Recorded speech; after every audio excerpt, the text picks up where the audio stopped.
And hello and welcome to the Dungeoneers of Depravity. My name is Jason Klein. I'll be your resident DM of the evening.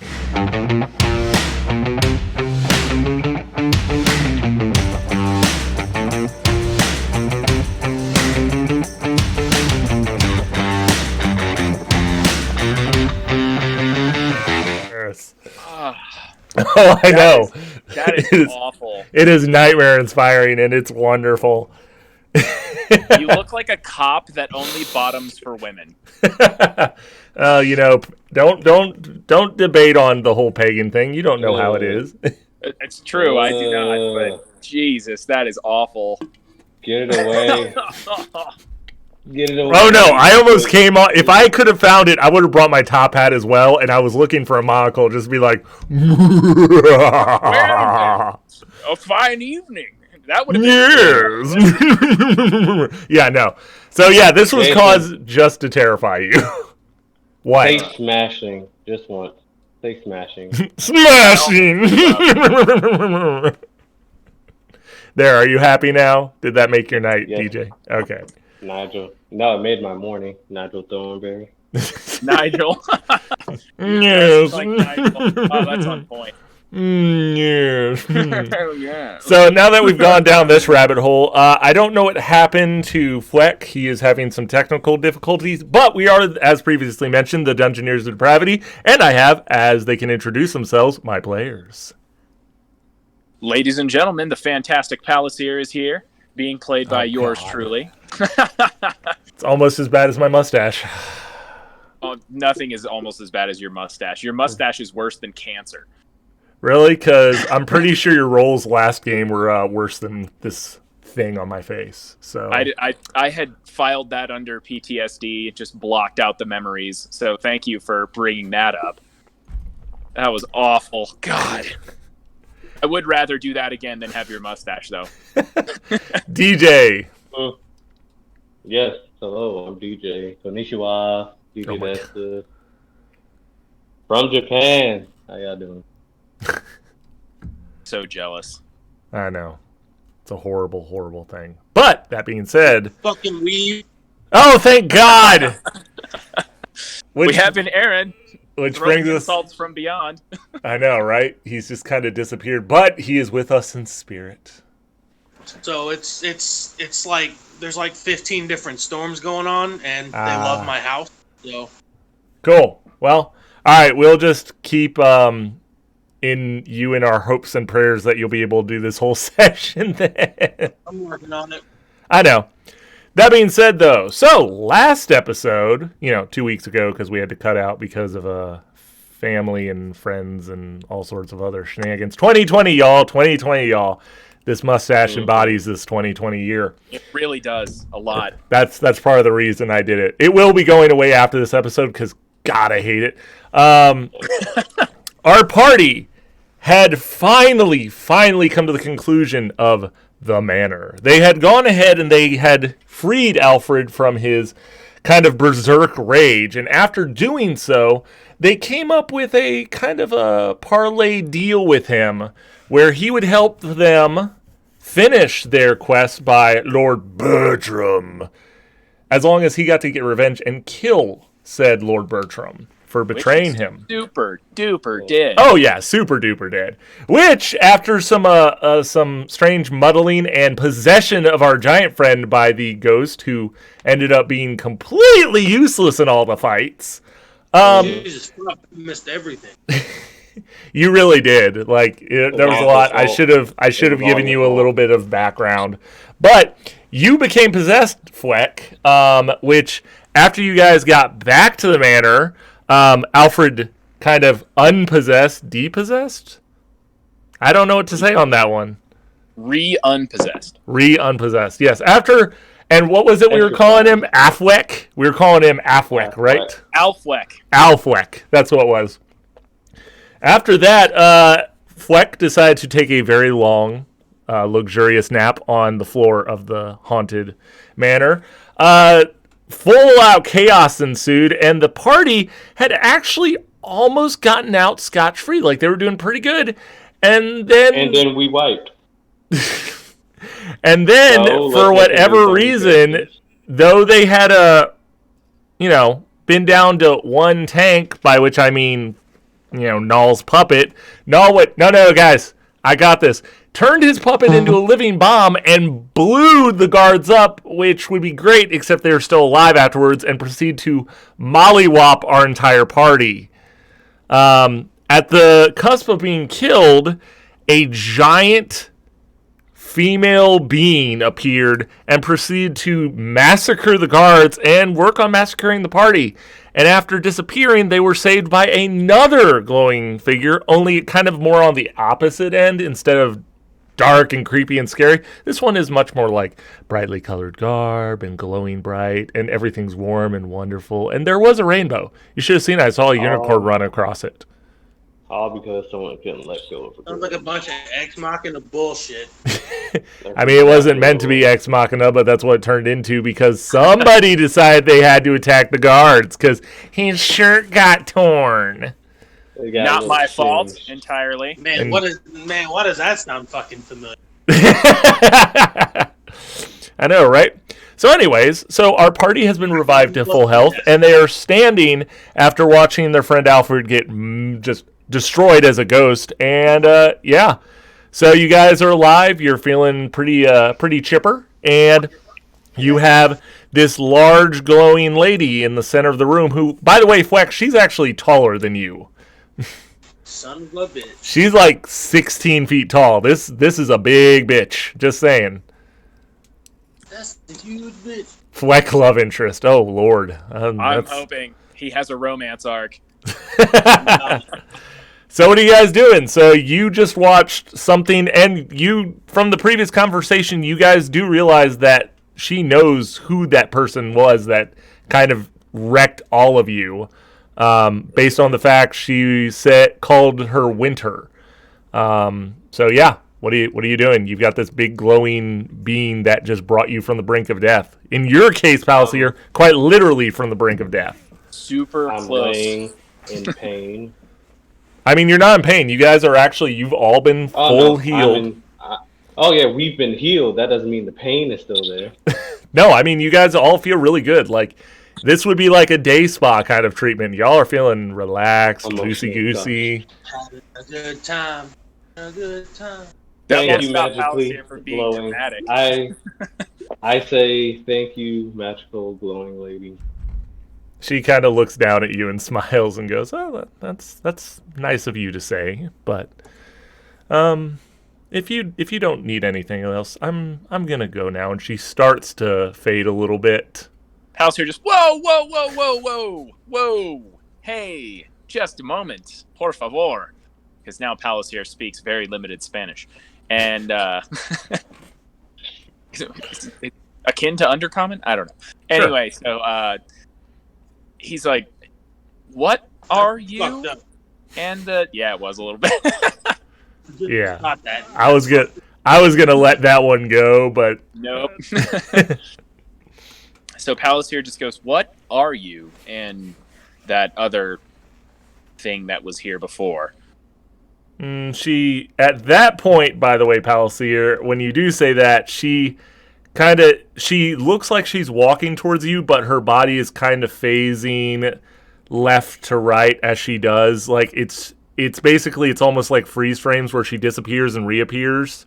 And she ends up right in front of you and just goes, "Oh, you all can actually, you can talk to me. That's interesting." As she says that, you guys feel the marks that Cadmus left on you begin to warm.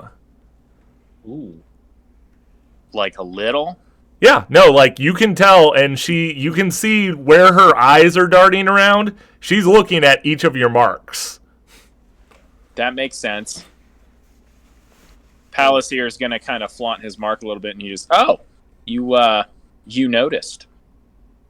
And at that, she narrows her eyes and goes, "This is not something I would spread to others, especially within my caste." Yeah. The last one didn't seem to be a big fan of us. You actually were lucky. If she had taken the time to notice those, I wouldn't have been able to do anything for you. Well, Jesus. luckily she didn't. No, she just left you for dead. If she wanted you dead, and she points that to where the kind of smears from where the guards used to be are on the ground and goes, you wouldn't be here. What was her motive? She came here to claim a deal that we had made, or she specifically made, with the With the ghost. damaged spirit and his remains. With the ghost. Are most of you tall women nice, or are most of you extremely hostile, like the one we ran into? We're whatever we want to be. Fair. Your outward appearance and hers seem to mimic your motives. And at that mention, her body shifts and it becomes the same armored, dark exterior that the other one had. No. As I said, we're whatever we want to, and it immediately phases away and the garb kind of floats back into place again. That is a neat trick that I would like to learn. You're not within the realm. You belong to a different entity. And yes, I'm familiar with who your successionary is. Sectionary. Well, Wait, what the hell is going on? I don't suppose you two have met, have you? No. He doesn't know. He would like to know who we are, but he doesn't know who we are. I would like to know who you are. There's a lot of people that would, and we're working on that. Don't worry. Curious. Is there anything we need to know? Well, the fact that you have that mark, things are moving faster than we anticipated. So, what I would suggest, and she looks at you, Null, and she notices yours. She goes, each of you has a different path. Yours is, and she looks back at you, Palsy, yours is very obvious who you belong to. The other two, yours are just as ancient, but they don't seem to have announced themselves yet. Palacier's going to look at the other two and just go, oh, interesting. I hope yours are nicer than mine. It's debatable. We come and go as we want, and we make our decisions based on our current mood. Where we don't belong in the same realm as even your keepers. We have our own, which we have work to do. And at that point, she begins to turn her way, and she stops mid-step and goes, that note, though, this could be interesting. This could be very interesting. Tell you what, I'm going to assist you a little bit, because it will make my sister angry eventually, which makes me happy. And at the same time, it might help you, because I think unknowingly you are on the same path of what I'm trying to achieve. So I'm going to give you a hint, as it were. You came, and she watches, and you can see her wave her hand. As she does, you see these little lines trace all through the air, and they start leaning down the door, and your footsteps that you had walked all begin to glow. And they lead, you can see where you guys had battled, you had walked, you notice that this is everywhere you had stepped. She goes, yes, you're in that. Yes, you're going to be looking for a particular individual, and if you find them, they unintentionally may be helping you figure out some of the answers that I'm sure you have questions for. How will we know this person? You will be looking for a follower of, well, she goes by the name of Salune. I'm going to roll religion to see if I know who that is. Go ahead. Let's see. If all of you would like to roll for a religion to see if any of you know. Sure. Fweck is still passed out. Of course. Oh, no, wow. Okay, Palsier, Null, you both know who this is. This is, you're aware that it's not a massive following, but you do know that she's considered by this, it's more of a clergy and druidic goddess, and she is like the goddess of the moon. She helps with like inspiration and such. They're for the most part fairly peaceful, but you do know they do send out when they do send their clergy out to go and either speak the way. You've never really seen anyone try to tangle with them hand to hand. You know that they're a little bit durable from what you've heard. Are they generally good? Yes, for the most part, they're for the occasionally you'll get kind of bad eggs. They try not to keep those, but you know most of them are more of like a lawful good kind of persuasion or good neutral, something along those lines. Okay. Palisier is just going to kind of grumble, we're going to get along great. Very well. Where will we find this person? Back the way you came. Just follow your steps and look around. I'm sure you'll find them. You've already found interesting company. To say the least. She looks around and goes, well, on that note, there is something I wish to impart to you. And she leans down, like in the case of the other two of you, not so much Fweck, but Palisier and Null. She leans down, and when you guys do see her eyes, you notice that behind her pupils, you can actually see little pinpricks of light appearing and disappearing behind her eyes.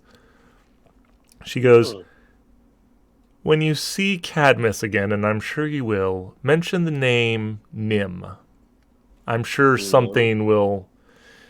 He may not remember entirely, but it might stir something in his memories. And at that point, she fades away. Palisier just shakes his head. I don't like the feeling of being under anyone's control, but my curiosity is far too piqued to give up on this path yet. So what are y'all doing? The big lady is gone. But our footsteps are glowing. Yes, and they're leading, as far as you can tell, back to the town. Palisier I wonder if anyone else can see these. They are going to be very intrigued and probably going to run into lots of trouble. Probably caused by Palisier. I didn't do this one. She made our footsteps glow. Fweck's gonna wake up and go, what the fuck just happened? Don't worry about it. Palisier you big dummy? Are we going with dummy? Now, if Palisier holds his tongue, you big thing, you. We'll fill you in on the way. So, are you guys do you have a particular place in town you want to head, or are you just going to town? Palisier is going to turn to Null and just say, can you see any downside to following her wishes? I don't. But yet, something tells me we're missing an important part. I think we're missing 98% of the story here, and we're finding it out in little tiny tidbits of 0.01% every time we get any information. No, I do not see any downside. What? Do you have any say on going back to town? I have nothing. I'm confused. All right. Awesome, As is buddy. tradition. All right, guys. Well, if we're going back to town, where are you all headed? Is there a particular building, or you just want to show up in town? I don't do care. you want to follow our footprint? Yeah, we can follow our footsteps back to the Adventurers Guild. All right. Yeah.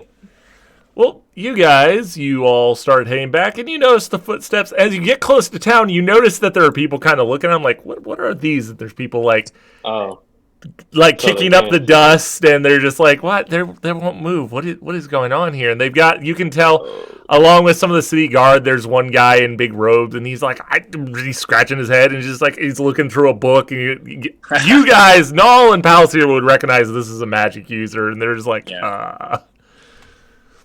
I don't know what these are. I can't tell you. Just, he's very confused, and he's not. Palisier is going to do his best to appear confused, like he's perplexed and looking at the footprints as well, so that people don't think we have something to do with them. I was genuinely waiting for Fweck to just be like, "What are these fucking footsteps in the ground?" We're all Those are confused. big ass footsteps. Yes. And then when you say that, the guards look, and then they start looking at you, and they start looking at the ground. I'm like, wow, what a coincidence. Moving on. All right. So yeah, you guys get to just outside the Adventurers Guild. Adventurers Guild. Yeah. Okay. So, what are you doing? Like,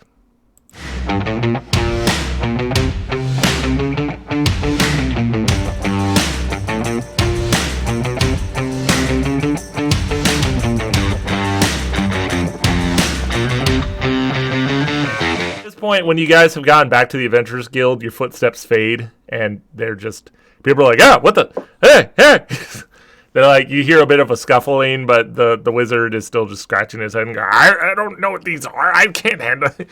And he's just kind of kerfuffled and angry. Palisier I'm really glad no one figured out that they were associated with us, even though Fweck did his best to indicate that they were his footprints. All right, well, I suppose we'll head into the Adventurers Guild. Null, would you care to join me for a drink? And Fweck? A barrel, I suppose. There, Yeah. there we go. I need it. Try not to get kicked out of this establishment. Oh, please get kicked All out right. of this establishment. It'll be amazing. All right, so we're going into the Adventurers Guild. Boof. Ooh, Is it fancy? Yeah, Do you like it? it is fancy, and I like it. All right. Well, when you guys wander in, you see the same thing you saw before. Big bar. There's a couple rooms to the back you recognize with the hallway that were, where potential clients are.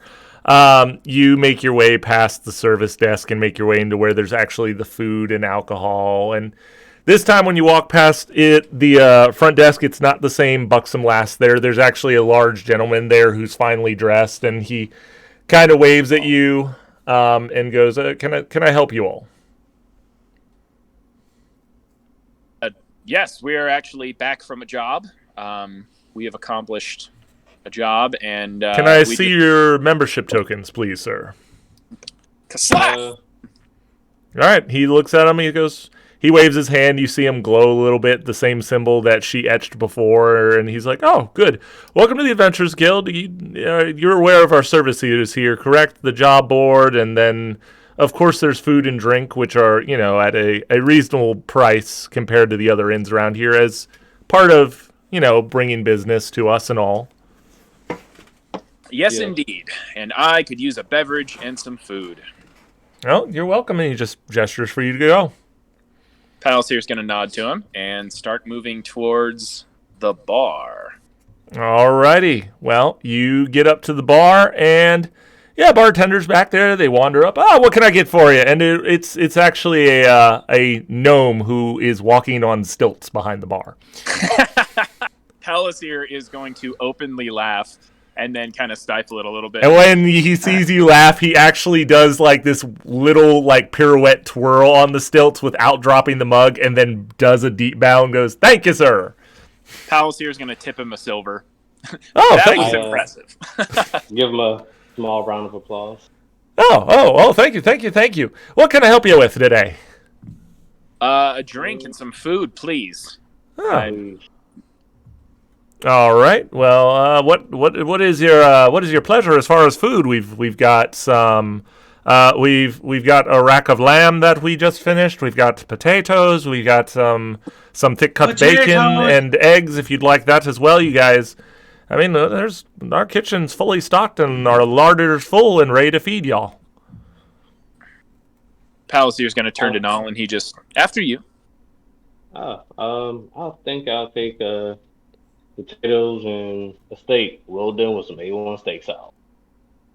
He kind of raises an eyebrow and goes, "Hey, I This must be like a traveler humor. I'll get that steak ready for you, and for you, the elvish fellow. What can I get for you? Palliser is openly judging your choice to get a well done steak. I'm gonna have a filet mignon. I was waiting for it. I fucking knew it. See that? I failed it. Fucking knew it. Filet mignon. I knew one of you dickheads was going to do this to me. Put it on a bun with some ketchup. Just Yes. God. Let me get a What? filet mignon. Based on that, what's your poison of choice, gentlemen? I actually prefer wine. The finer, the better. And I will take. I prefer not to eat meat unless it's absolutely necessary. All right. Do you have anything that doesn't contain meat? We've got, as I said, the roasted potatoes. We can come up with some sautéed kind of dish if you'd like. We've got some lovely carrots and tomatoes in the back. I think we've got some noodles that we could boil down for you as well. That sounds delightful. Thank you. Oh, perfect. I'll trust the chef's discernment. Is the large gentleman that wandered in with you going to get anything? He's just hanging out in the back. Yes. What is your? Do you have a barrel of your cheapest ale back there? He looks at. Yeah, I mean, we do have a barrel, but that's probably even at the cheapest, even with our prices, you're looking at least. Do you need a full barrel or do you need something like a cask? Because we could do a cask if you'd prefer. Let me get a full barrel. That's probably even our cheap. That's still probably going to be 30 gold even for that because I mean it's a full barrel, guys. Let's start with a cask and see what that goes. All right, a cask will be 5 gold for you. Okay. And he snaps his fingers and they bring out it's a pretty good sized cask. It's still like, it's about that big. Like it's still a large, like small barrel essentially. Everyone's good to Fweck sustenance. All right, well, you guys get your food, and it's actually good. It's well cooked. I mean, this city is well, you get a lot of travel because the Adventurers Guild and the Mercenaries Guild. So there are a lot of people that bring stuff in, the food.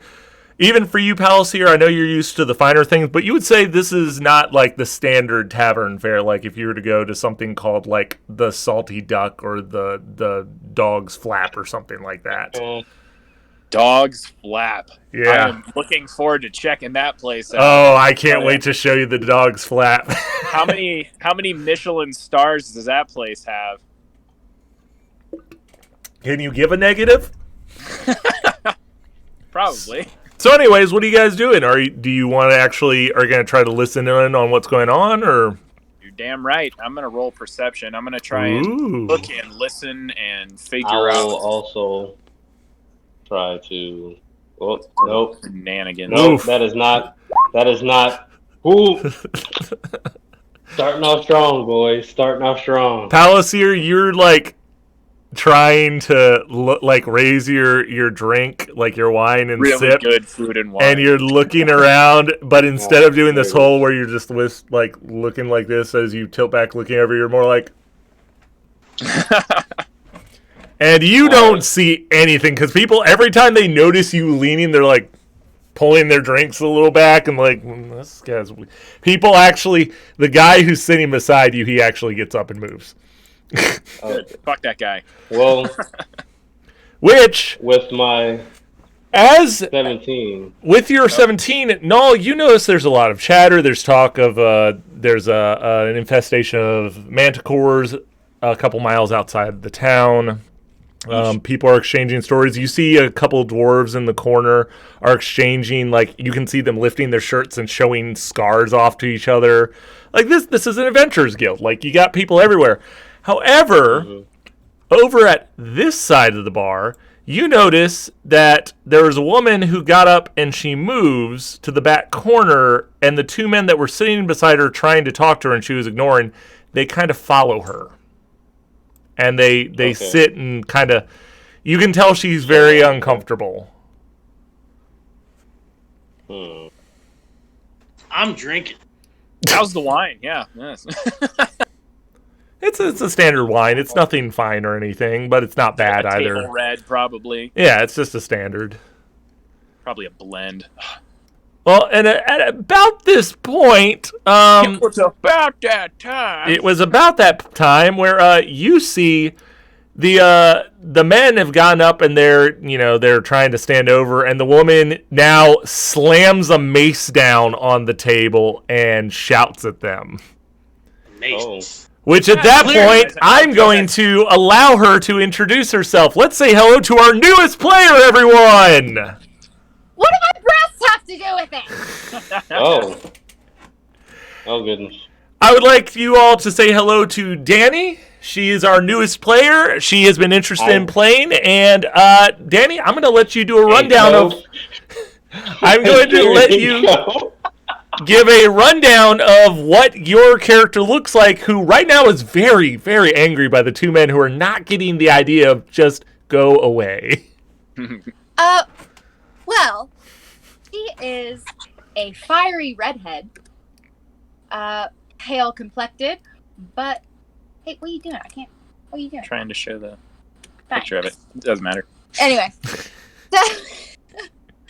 and she is in chainmail and has a cool looking little mace. She Little. just whacked. It's a little. Is it like Little actual chainmail, or is this like the obligatory like chain bra that all fantasy like artists put on their people? I hope they only hit me in the boobs. I know, right? Oh, thank God you guys only aim for the nipple region. This is fantastic. Deflected. Armor class 18. Yeah. No, it's chainmail. It's chainmail. Okay. It's good shit. Okay. All right. Well, yeah. So, yeah, these guys have been taking notice of your red hair, Danny, and they're trying to use the worst. Come on, it's like, does the carpet match the drapes? And hey, where you going, girl? Come here, fiery woman, and just they're just being obnoxious. Just the Jason, fuck. have you dealt with this before? I speak from experience. Yes. Most of the group, actually, I think probably has this experience. So that being said, what is Danny? What are you doing? Like they are not taking no for an answer and have gone pretty. Like you can tell they're drunk, but they're getting less than friendly at this point. It's turned into more jeers and why are you being like that? Like we're just trying to be nice, get you a drink. Why won't you talk to us? Well, didn't you say I just put a mace to one of the guys' faces? No, you slammed it on the table. Is what you did. Just you haven't got it by your chair either. You've Like, no. I got way. something. I got something. Oh, Hold no. on. hold up. Hold up. I gotta find it. I've been waiting Yes, it for will. this. It will go well. I guarantee it. Alistair's just sipping wine and watching this, just like, oh my. That's not what I meant. Oh yeah. Oh, Yes, it dancing is. light. That's not what I meant. The second she slams her mace on the table, I make dancing lights appear around her Oh, in red. In red. so like you're using firelight. fairy fire on her, is what you're Yes, doing. fairy fire. I'm Okay. using Can I fairy roll? fire. Can I roll to see if I realize that he's the one casting this? Yes, you can. What would you like me to roll, Arcana? Yeah, and actually, go ahead. Just go ahead. Go for it, because I'm looking something up. Oh, let me roll deception against that. Heck. Yeah. Can I roll deception? I'm rolling. I'm gonna polish I off mean, my cast of the Oh my Mm. god. So Mm. he, I mean, no, you do. Okay, you. By the way, since you've had no explanation of what's going on, Danny, what you see is you slam your mace, and shortly after slamming your mace down, your entire body is outlined with red fire. It's not burning, it's just red fire. It's just outlining you, like when you see videos where it just shows the person's outline and light. That's what your body's doing right now. Like you're glowing right now. You've gone Super Saiyan. yeah. Yes. So my reaction would basically be, and just wait like face around, and I'm probably Okay, I have to do something based on that. Well, that's gonna I have to Real do quick. something. Hold on. All right, so that's not. This is fabulous. All right, so you actually, the guy who was, you missed the guy beside you, the guy in front of you, literally across the table, you clock him in the side of the head. Fweck's And now, on that note, everybody at the tables has scattered, and the gnome is like, "Hey, no! What are you doing back there? Stop it! Stop it!" And Can you guys hear me still? yeah, we can hear you. And yeah, this Fweck, I would say, I'm going to turn your character around, because I would say, based on who you are as a person, you'd be like, what? I'm going to finish my cask of ale and throw it at the one who didn't get clocked. Oh, this is amazing. Make a cat. dexterity check. I just want you to... Oh, boy.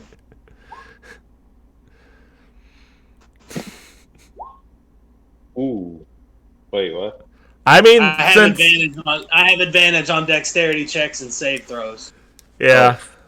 So yeah, you actually hit him, and he flies into this back wall, and he actually slumps. Like, you knocked him the hell out because you took him off his feet. The other guy is holding his head. The other guy is holding his head like, what? You bitch, what the hell? We were just trying to be nice and talk to you. And what is going on? So at this point, Danny, did you just forget that you're on fire? Well, yeah, that moment. So the word bitch just snapped you out of your confusion into straight rage. Okay. No longer care that she's on fire. Apparently. All right. So what are you doing? This is where we're at. Palliser, you just watched Fweck deck someone into a wall with a cask. A woman who is on fire, and you heard Nall say something under his breath, but you weren't sure what he was doing. So, I mean, you didn't notice it was magic. You just heard him whispering, so you're like, maybe he's swearing under his breath or something. Palliser's just sitting there just like, yeah, I'm going to guess she's probably the one we're looking for. And just continue sipping his wine. Why wouldn't it be her? Palliser, I want you to roll a perception check one more time, actually. You tell me what to do. There's a reason for it. There is a reason for it. Perception. Okay, you would see that as she's swinging this mace around, there is a large silver amulet that's swinging, but because it's swinging, you can't tell what. You can tell there's some sort of symbol on it, but you can't see what it is. But you're like, huh, that's interesting. I've got all the time in the world. I'm just. All right, guys, what are you doing? I get up and stand next to Fweck and say, "Nice toss, buddy." What are you doing? I'm jumping up on the table and Oh my god! I'm gonna bring down hell on this asshole. All right, so at this point, Yeah, freaking hell. I guess we're Bar gonna. fight. Okay, so are you swinging for lethal damage or non-lethal damage? Non-lethal. Okay. So what's probably going to happen then? Break I would his say arms. instead of swing, because she did say swing down. Instead of swinging with the actual mace head, she's probably bringing the handle and just trying to clock him in the top of the noggin. Pommel. Yeah. Which, I mean, you could still kill someone with a pommel, but.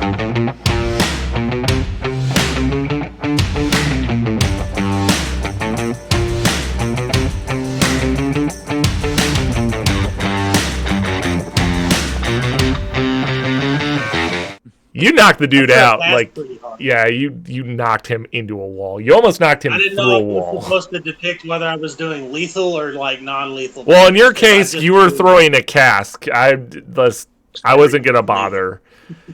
I mean, it could have been lethal, but there's a difference between hitting someone with a cask that's empty, since you did say you finished it, versus an iron mace on a skull. I'm not gonna waste a year. The Palliser is going to kind of keep his distance, and he's sitting there with his wine, and he just, why are you on fire? Danny, go ahead and roll an attack roll against this guy. Okay, after she's done attacking, I'm going to ask why she's on fire. No, you're asking this while she's attacking. Like, this Okay. is all going real time, Eric. So, in order to attack, you're going to click this. That's your mace +1. Click it. Oh yeah, you hit him. Oh, You hit him. good. And you click this for damage. Okay. Yeah, you knock him on his ass. He's on his back and he's holding his hands up. I'm sorry. Okay, I'm sorry. And his other hand is kind of limply at his side, like you shattered his collarbone, by the way. Oh, God. Yeah. It actually, when you went down, you missed his head and you hit him straight down here, and you just heard a crack as you did. And you just shattered his collarbone. So yeah, he's be in a full body. He's like on the ground, like not really moving because he's just trying to like lift the arm that was on. He's like, he's crying and sobbing on the ground, and everybody's just having a horrible time. The bartender's still out here, just like, take it outside. I can't have any more of this. Get out. I'm gonna stand over the dude with the shattered collarbone and say, "You got knocked the fuck out." So I'm just looking down at him and be like, "You need to pray on this." Palliser, as you get closer, you do look at her necklace, and you would recognize this is a symbol of the Church of Selune. Palliser just, of course, it's this one. It couldn't be one of the well-spoken, dignified ones. No, it had to be this flaming, mace-wielding psychopath. Which right. So, what? I just spell fairy fire. Outstretch his hand towards the redhead for a high five. Booyah! You high five a palm that is bigger than your head. Because I don't notice. You're staring at a 14-foot tall, what looks like elf who's kind of greenish tinted. And throws barrels. I'm not racist. Whatever, bro. Barrels. Hey. I throw barrels. Style. All right, Donkey Kong, chill out. Yep. Hey. All right, guys. So yeah, there are now guards walking into the room, and they're demanding what's going on. And the gnome is excitedly explaining that there was a bar fight, and that all hell has broken loose. And all of them, those three know each other, and they helped this lass who decided to get angry and assault these gentlemen. Which three? Hold on. Huh? Palliser didn't do anything. Palliser's drinking wine and watching. He took one of the people that actually tripped and fell and thought it was one of the ones because he was at the table that the woman, he was an innocent bystander who just was like, ah! He raises his hand, he's like, I'm not with them! I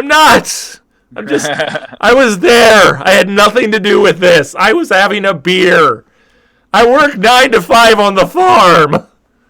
So Palliser is going to approach the guards, still sipping wine, and just, the two that are now slumped on the floor apparently lit this poor woman on fire, and then she defended herself. The one who's still growing, we didn't light her on fire. She just burst and, ow, my arm hurts. Yeah, because people just burst into flame all the time. You did that? Which, by the way, I have a question.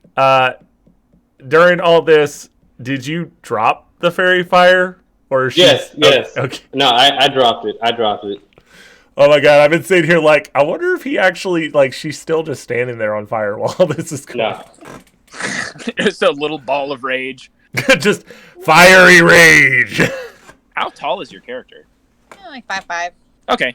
All right, so you have this individual, and you guys are trying to explain your way out of this. And the guards, they're kind of going with it. Palliser, since you're the one who decided to talk, and I think Danny, are you just indignant right now? Like, are you actually trying to explain to the guards, or are you just... I'm like, these men were harassing me and saying sexual things to me? The guard puts his hand up and goes, Karen, I need you to calm down for a minute. Oh, God, they called you Karen. I'm kidding. That's not what they say. They go, hey, ma'am, please. We're just trying to figure this out. We were called in. Oh. And apparently they lit me on fire? Okay. That is a Palliser, solid... what do you say to these guys? Just exactly what I said. Just, yes, this is very clearly not her fault. And these two gentlemen, and I'm going to point to Null and Fweck, just came to her aid after these ruffians sexually assaulted her and lit her on fire? I wonder. I'm gonna check one thing. Okay. All right. One of the guards. None of the guards look really convinced, but oh god, yeah, the bartender is not talking at all. He's just staring at all of you. He's like, "Look, I don't care what you guys do. I just need you out. I don't care if you're members or not. This has gone too far. All of you out." And then he wanders through and he starts talking to the others. He goes, "No, I'll get an ale in the house for everyone. Just please return to your seats. I'm sorry about this. We're getting it squared away." And he goes off and does his thing. Everyone. Palsier's going to finish his food because he has not been associated with the other two. He was just giving a report. So Palsier's going to finish his wine and food and then head out the door. And Fweck's going to return to the bar because he heard there's a pint or there's a. And when the bartender sees you, he goes, "Not you. You were a part of this. Get out." I am a victim. I'm a victim here. You also hit the man over the head with a mace. He called me a bitch. Out. He looks at the town's guard. "Please, if they don't leave willingly," they go, "Yes, sir, we'll remove them from the establishment. Look, our hands are tied." I lost one puppet. I'm not trying to lose another one. Why don't you just detonate it? Just make the whole situation great. Oh, yes, that worked perfectly last time. Wow, I think I need to make a margarita with how much salt just came through my mic right now. A little hot snack on this bitch. All right, guys. Well, so yeah, I'm about to move all of you to the outside at this point. Let's see. All right, Palasier is going to be inside for the next 5 minutes and then waltz out after. All right, guys. Well, you all are, you're outside of the Adventurers Guild in the city of Cress. What's going on? The woman, by the way, you walk out and you get followed by all but Danny. Your character gets followed by everyone except Palasier, who is still remaining inside having a drink. So you're out. I'm eating my custom-made dish that the chef worked so hard on. Danny, you would recognize that the giant guy who you high-fived did throw the barrel, but you have no idea who this drow elf that's standing beside him is. Bruh, that was great throw. That was great. Nice. Yeah.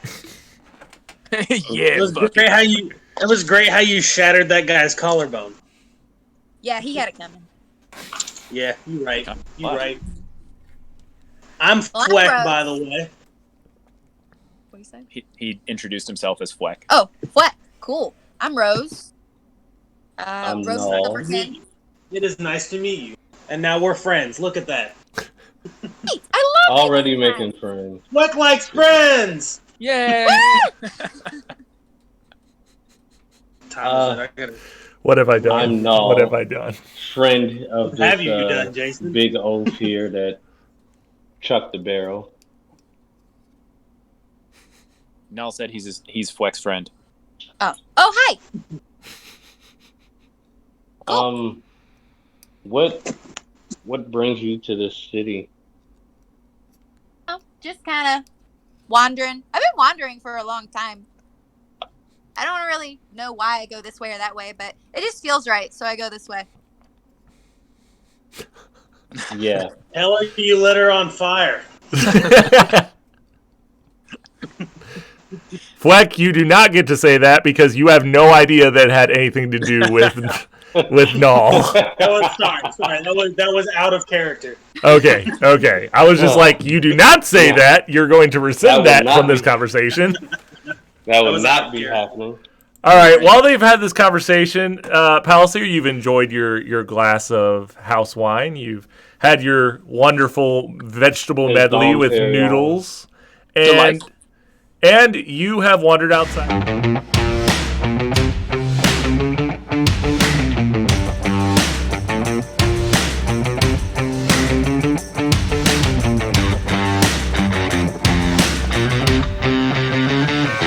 Hey, do you want a prayer? No.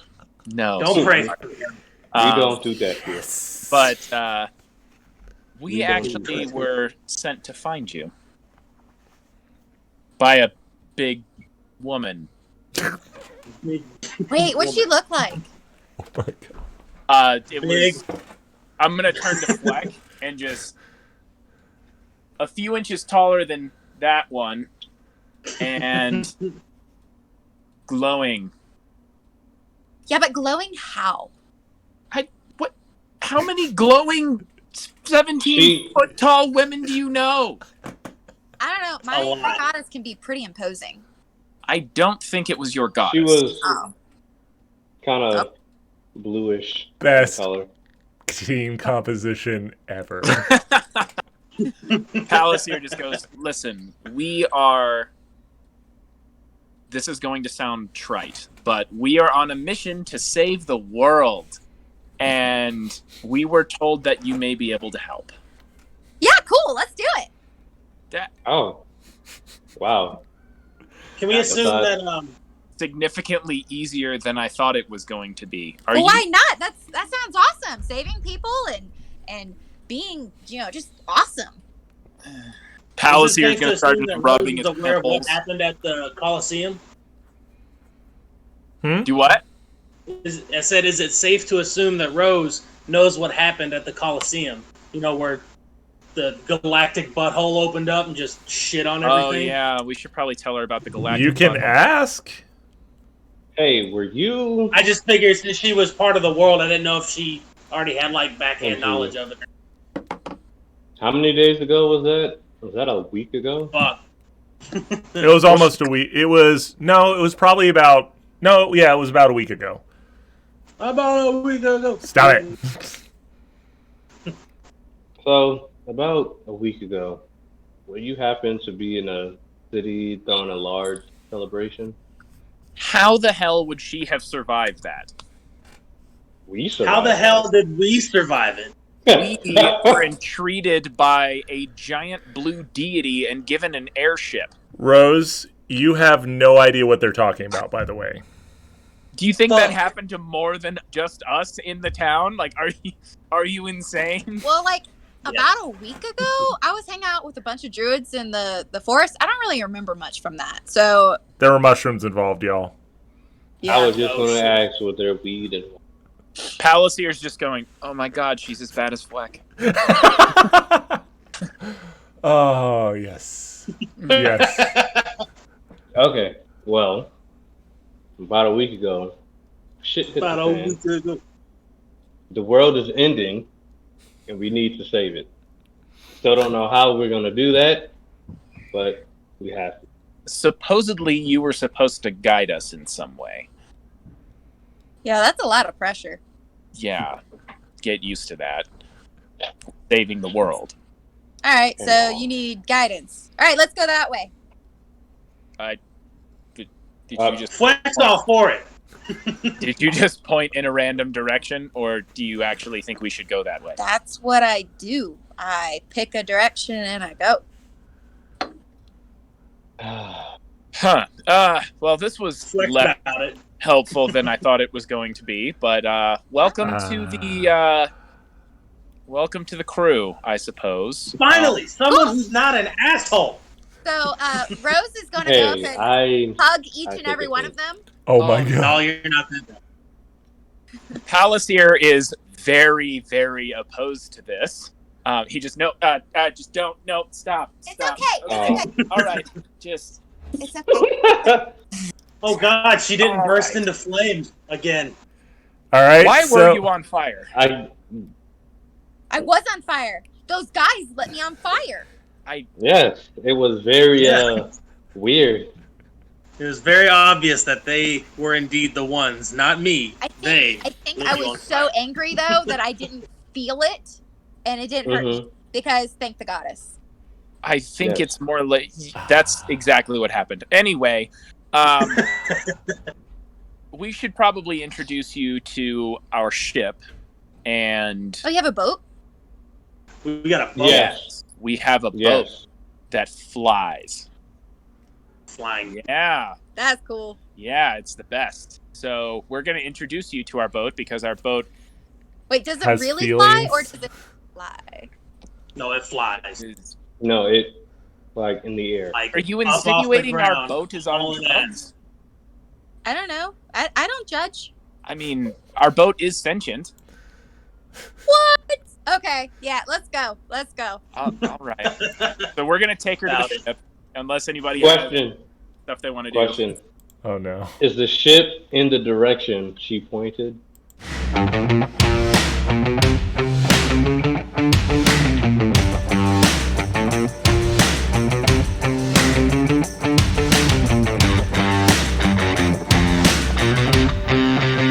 Random female we just picked up who was beating She's the people guy. in a bar. I'm your guy. We were sent here to find a god. So that being said, it is 6:30. So I'm thinking it's time for an intermission since it's been, an hour since we started these Snack shenanigans. time. 6:30. Only 8. 6:30 my time. Listen here, you. It's like 2:30 in the morning your time, DJ. Hell yeah, Oh, snack time. God. All right, so get your drink and/or sandwich, and we will be continuing sorry, this in the next, give or take 5 minutes, and we'll get back to it. We'll continue with our new party member, Rose. So just stand by, everyone.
Whee!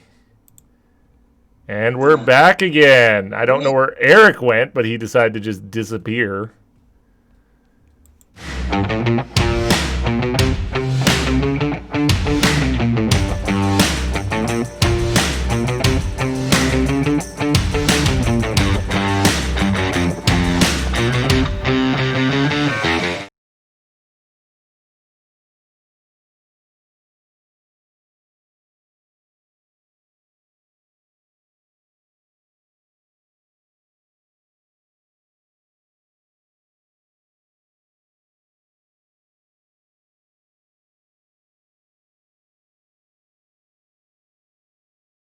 Point, I'm just waiting for Eric to come back, but he hasn't come back. Christine, come on.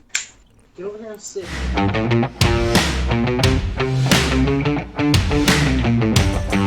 And then it was going the fuck away. Because I can't deal with it. It was on my face. I don't want to hear from all y'all. And I had to go and grab notes too, because I need notes for this part because there's stuff.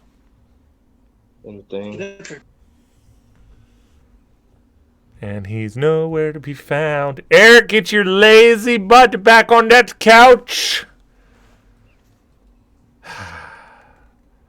Get up here. Get up I here. swear, it's Come like on. trying to wrangle cats sometimes, DJ. Yeah. Trying to wrangle cats is a lot worse. Fuck of a... You're a cat. Hey, Aaron, grab him by the nub. Get that nub. Get that nub. I'm gonna get that nub, Jack. He's like, Aw. he doesn't like thunder. No, I know he doesn't. I The remember only when he time stayed. wants to be anywhere near me. Aw. Any other time he's shitting on my floor.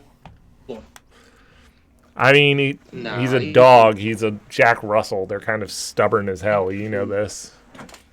He's the... Huh.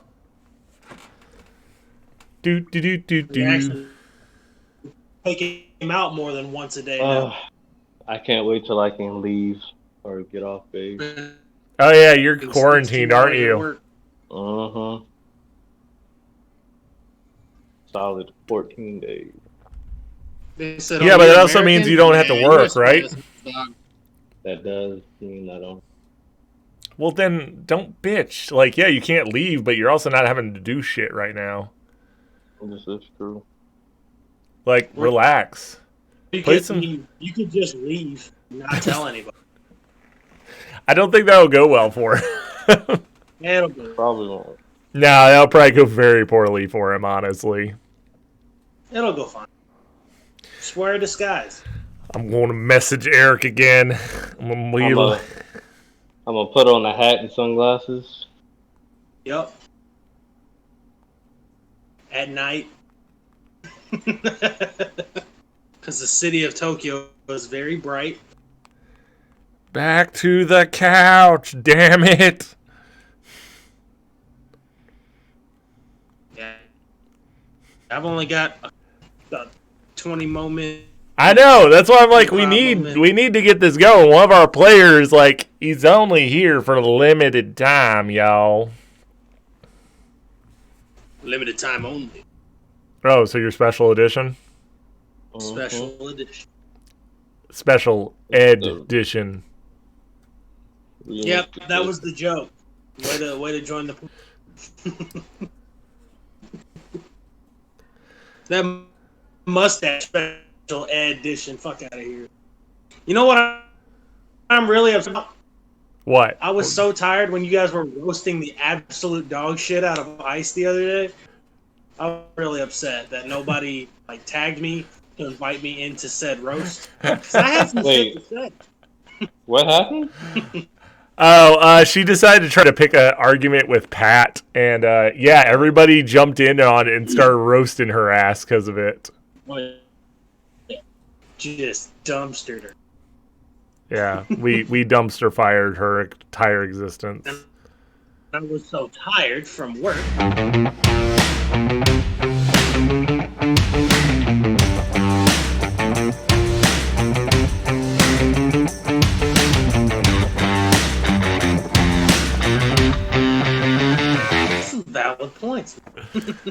gotta take notes.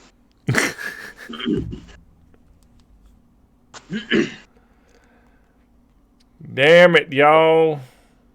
That fucking hot dog. About to call Eric and be like, dude, get back to said Caucho Maximus.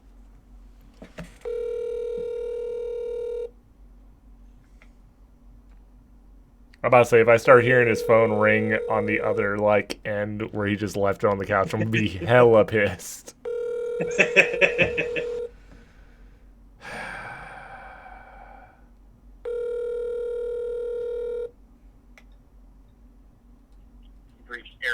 Damn it!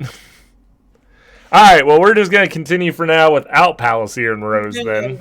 Because I want to keep this going. Alright, guys, you have acquired yourselves a new party member who I guess, she is just annoying the crap out of Palliser, and he's just rubbing his temple still like, God, why did we have to pick her up? And y'all make your way back to, where your ship is. Yeah, it's still there. The harbor master is in his little ramshackle hut that he has the big windows, and his wings are kind of the tips of them are trailing out on account of him, being an Aarakocra. And he waves at you and goes, gentlemen, you're back again. How can I help you all? Yes. We just, showing our newest party member to our ship. He goes, okay, that's fine and all, but doesn't mean much to me. If you bring people aboard, that's your business. I'm just here to make sure. Why the hell did you ask? Because you came back to the ship and I wasn't sure if you were departing or what was going on. And Eric is silent. I'm going to whisper to Nod. You're muted! I was so surprised that you shaved your mustache off that it startled me into silence. I'm sure that's what it was. No, I told you it wasn't going to last long. I was like, nope, just terrifying my players, then moving ahead. So. Yeah, that was very quick. Oh, yeah, no, I couldn't stand. You have no idea how much I've hated myself looking at this thing. I'm like, I can see it on video. I do. I can see it on video right now, and it's just I wanna rip it off of my face. But that being said, everybody right before you showed back up, Eric, had moseyed their way back down to the dock, and you got into a pointless conversation with the Aarakocra harbor master, and because Fweck wanted to pipe up and be like, "Why'd you being curious?" He goes, "I wasn't being curious. I was just asking if you were planning on staying longer, or if you were departing, because I have to keep my books updated." Hey, what's with all the questions, okay? How about you just move along? And why are you changing your accent? I'm confused. Don't worry. What accent is that? He's going to pick up a book called Aarakocra Mating Rituals and Other Assorted Information. Go back to reading it. Interesting. This guy knows how to party. As he closes the door, you see as he turns it sideways, a triple spread rolls down. And yeah, you guys are at the harbor, and Rose is just kind of tailing along with the rest of y'all. Is the ship currently cloaked, or is it visible? No, it's sitting there because you guys pulled in and you paid like you normally do and everything. So yeah, it's still there. Palliser is gonna hold out his arm dramatically and just say, "There."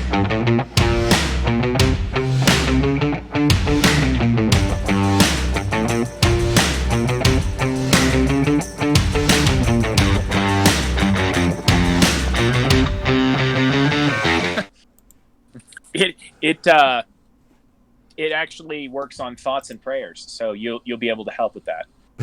Yeah. Okay. If it worked on thoughts and prayers, it would be on fire. Maybe run some moon dust. Palliser's just rubbing his temples. All right, let's get on board. All right, you guys,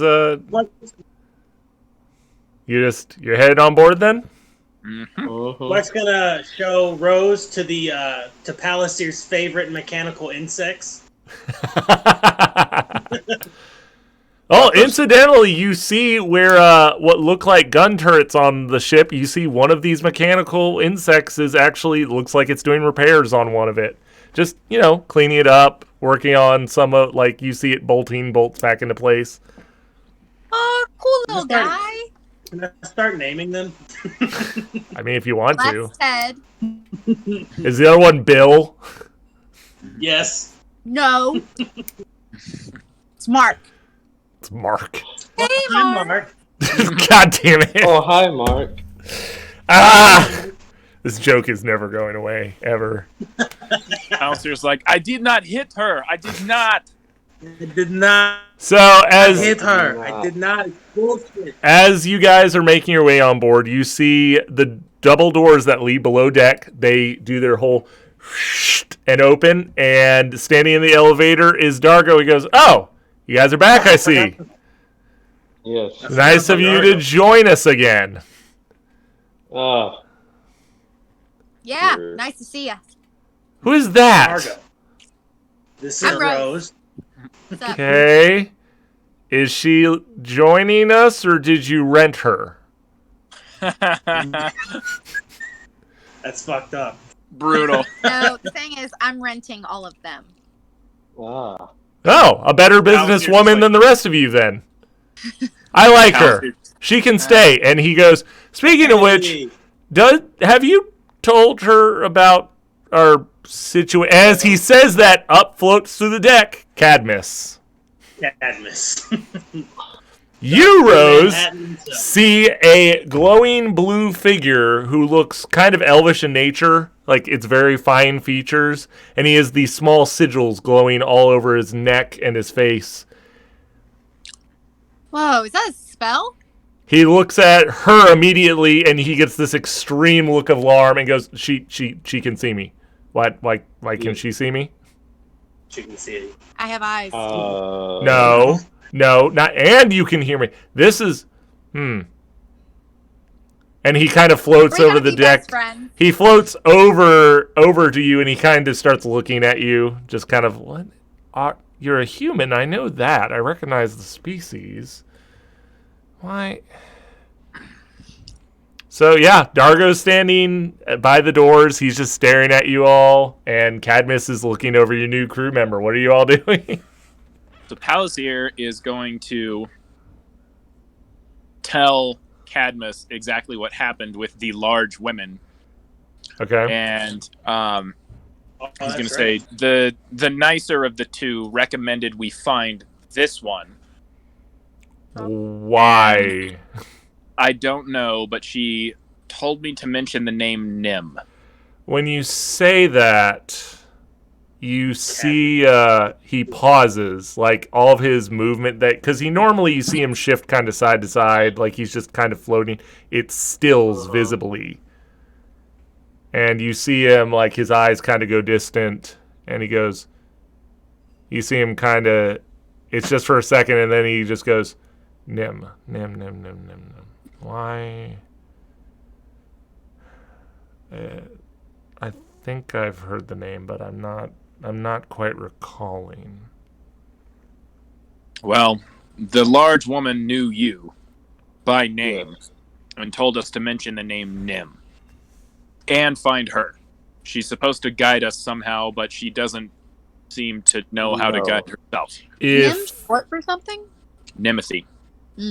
If they know my name, that's not a good thing. And it's even worse as he looks over Rose, he goes, it's even worse that she can see me. I've been all through this town and no one has taken notice of me. This is the only one outside of you three that has taken any type of interaction with me at all. I'm not from Doesn't here. that get lonely? Oh, Cadmus is lonely. No, Cadmus is confused. And he speaks in third person now. Would it help to know that I'm a life cleric? No, your various gods and goddesses wouldn't have any bearing on this. Quick, I'll have take to- your necklace off. Mm-hmm. If that's the thing. Maybe that's the medium. So Palisier shows Right? a He's got very the silver obvious boots, right? distaste when she says she's a life cleric. Just I Do bet you you need do. another hug? no, I God, think he does. please. I think he does. Group hug. Oh god. Dargo is still just very visibly confused by all of this. Just why? Not the only one. We're all confused. He raises his hand and goes, you know, I enjoy this little powwow of love you all are having, and she can stay. I'm not sure how I feel about the rest of you still yet. But Damn. Oh, I've had a lot of bad luck since I've encountered you three. I don't want to hear it. You encountered us. We didn't encounter you. I was at the city before you were. Meh. Unimportant detail. That being said, I was thinking that because this is such a large ship and you guys have no experience with actually handling a ship outside of myself, I took it upon myself to actually ask around and see about getting some ship hands to help us out. And I wrote down notes on them and was wondering if you wanted me to read it off to you and see if you want any of them to join our crew. Certainly. sure. Space pirates. Okay. Sky pirates. No. He actually pulls out of his breast pocket a small... Eric disappeared. Oh no! I am attempting to reconnect. Okay. Well, based on that, he pulls out of his breast pocket a small, because he's taken his armor off at this point. He's actually wearing just leather clothes, is what it is, like standard vest with a tunic and leather pants. Yes, leather pants. Oh yeah. Just Are they standard. assless? No, they are the ones that have like the. Tops, not pants. Assless checks. They do have. It does have a rather large metal codpiece attached to it, though. Just to let you all know. But Very is that nice. for show? No one knows. No one's Like investigated driving a yet. large pickup. So, that being said, out of the notebook, he goes ahead and goes, all right, so out of the three I've got here, there were some others, but none of them were worth anything after I interviewed them. The first one I have, his name is Altil. He is a half-elf. I think he was a barbarian is what he said his profession was. He also... Yes, he's the reason I say profession is because he actually uses it to make contacts all over the place. He was showing me his list of people he knows. He might be able to barter us some reduced fees for passage, or if we come across sky attacks, if we go up into the cities, the sky cities of the High Elves. So, Barbarian. and he was a pretty big guy. He might be able to help us if we come under attack again. Good for sky pirates. Okay. The next one I had, she's a female Aesir named Phileas. She is a cartographer. She had a bunch of names, a bunch of named places that we could fill up our maps, and she could actually help me as far as, because I've been on regular ships. I haven't done as much with actually exploring on the airships. I know how they run, and I can, pilot it, but outside of that, as far doing land nav, it's a little bit different than being on the high seas. And that way I can, continue to help steer the ship while she helped me out as far as going with, navigation. And then the final one, he was a small, kind of youngish gnome. His name is Kestrel. He's a cook. So he might be able to extend out how long our rations last for. So that way we don't have to stop as frequently for, picking up supplies. And he's a cook. Andy. So yeah. How So we got good Luffy, is he? Anami, and Question. Asandru. I mean, he's pretty, for his age, he's pretty experienced. Like, he made me up a good roast. He served up he actually had some homemade mead, which I was like, how did you get that? Interesting. So he might be able to brew things on the ship. Yeah, he might be Where able they're to. Going with. Do we only get one choice? It depends on how much they cost. They do. How much do they cost? They I was about to do. say, all three sound great. They cost each of them. They do a bi-weekly cost. I'll tell the barbarian, he was asking for 1 gold piece every 2 weeks. Phileas was asking for 2 gold pieces, and Kestrel was asking for 5 silver pieces. Fuck yeah, I all would hire three. them all. Hell yeah. The All right. navigator would be most beneficial. I agree with you. By the way, what is your name again? I don't know if we got a formal introduction. I'm Rose. I'm Dargo. Pleasure to meet you. I agree, Rose. I think the cartographer is probably going to be the best choice, but I'm biased simply because it takes some of the stress off of me as far as trying to locate places from, inside the bow of the ship, since for defensive purposes. It would bring a lot of grace to us because with my god Salune, navigators they are blessed by the goddess. He kind of tilts his head and goes, "Oh, one of the religious ones. Well, I mean, nothing wrong with that. Just not really my cup of tea." But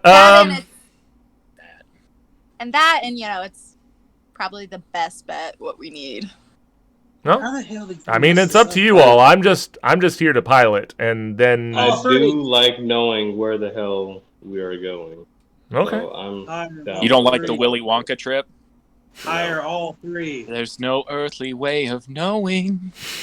Hire all three. That was nightmare-inducing as a child. Thank you. Quite so. It's nightmare-inducing as an adult. I rewatched it the other night. Oh yeah, it doesn't get Hell were any they better. thinking? Acid Palliser is what on they were board. thinking. How did you fuck this up? All right. Pallisier's on board for hiring all 3 of them for sure. Okay. All three. Mm-hmm. A cook and what was the other person? A barbarian. Mashy A thing. barbarian. A cook, a cartographer, and then he's going to be a barter person. What, basically, to boil it down for you all, what each of these will do is he will reduce all costs for sky taxes and taking your boat and having to, check it in and dock it. He actually reduces it to half cost. Phileas, which is the asymmeter, actually allows you to, when you're rolling for directions, you roll with advantage on when you're having to navigate distance. Like, because what you're going to do whenever there's going to be a challenge section where you guys are going a distance, I didn't have you do it last time because you guys got your shit rocked so much. I was like, I'm not going to keep throwing any more at them. Depending on the amount of time, each of you will have to roll basically a challenge die, and if you fail, something bad happens. If something good happens, it counts as a success, and depending on the distance, you have to get X amount of successes to get. It's a simple system. It just sounds complicated. And then Kestrel, the gnome, who's the cook, he makes your rations last twice as long. So that's what each of them will do for you. Nice. I need twice as many rations. Yeah, probably. Most likely. Palliser demands high quality food, so now we have a cook. It's Yeah. not meat. You're one All of right. those. All right. Dargo's going to hold his hand out and be like, if you all would like to, however much each of you, I'll go track them down. I'll pay them out for the first 2 weeks. And if you're ready to go, I can get ready to send the dock master that tell him we're going to leave and we can head out. All right. I'll give Dargo 10 gold. Oh. Tell them to hire the people and get any supplies that they may need. Okay. Sounds good to me. We may need. All right, he heads out with the 10 gold, and yeah. So since he's going to be gone, I would say since he's getting supplies too, he's ordering everything. He's going to have it, delivered. I would say you guys are going to be here for probably one more day. Okay. I'm going to introduce Rose to the ship. Oh yeah, that's right. You do have to introduce her to it, don't you? Uh-huh. All right, guys. Well, while Palliser, he begins guiding the very bubbly redhead to that apparently just is the greatest combination of personality for Palliser to the ship's hold to show her the AI. Fweck and Null, what are you doing while he's doing this?